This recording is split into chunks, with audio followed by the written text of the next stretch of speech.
అనంతపురం జిల్లా ధర్మవరంలో ఎమ్మెల్యే సూర్యనారాయణ పరిటాల వర్గీయుల మధ్య తలెత్తిన వివాదం రెండో రోజు కొనసాగింది. ధర్మవరం సమీపంలో విద్యుత్ కేబుల్స్ విషయంలో ఇరు వర్గాల మధ్య శుక్రవారం వివాదం దాడులకు దారితీసింది. ఈ సమయంలో పోలీసులు లాఠీచార్జ్ చేసి అల్లర్లను అదుపులోకి తెచ్చారు.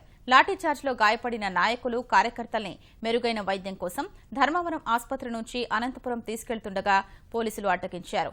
దీన్ని నిరసిస్తూ తెదేపా శ్రేణులు ధర్నా చేశారు. చివరకు క్షతగాత్రుల్ని అనంతపురం పంపించేందుకు పోలీసులు సమ్మతించగా ధర్నా విరమించారు. పోలీసుల తీరు నిరసిస్తూ ఎమ్మెల్యే సూరి ఎస్పీ కార్యాలయం ఎదుట ధర్నాకు ఉపక్రమించారు. ఈ విషయాన్ని ముందే గుర్తించిన పోలీసులు అడ్డుకున్నారు. సూరి అక్కడే రోడ్డుపై బైఠాయించి నిరసన తెలిపారు.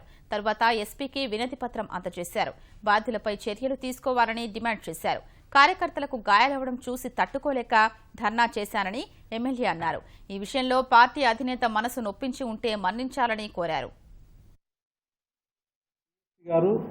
పోలీసు వారు వాళ్ళ అనుచరులు కలిసి మా వారిని దాదాపు 100 మందిని విపరీతంగా కొట్టడం జరిగింది. ఆ బాధ చూసి ఎస్పీ గారికి వినతి పత్రం ఇవ్వడం జరిగింది. మా పార్టీ అధ్యక్షులు గౌరవ చంద్రబాబు నాయుడు గారు మాకు దేవుడితో సమానం. ఈరోజు ఈ స్థాయిలో ఉన్నానంటే గౌరవ చంద్రబాబు నాయుడు గారి ఆశీస్సులతోనే ఉన్నాను. పెద్ద ఆయనకు మా ముఖ్యమంత్రి గారికి ఏమైనా పొరపాటున మనసు నొప్పించింటే మన్నించాలని చెప్పి కోరుకుంటున్నాను.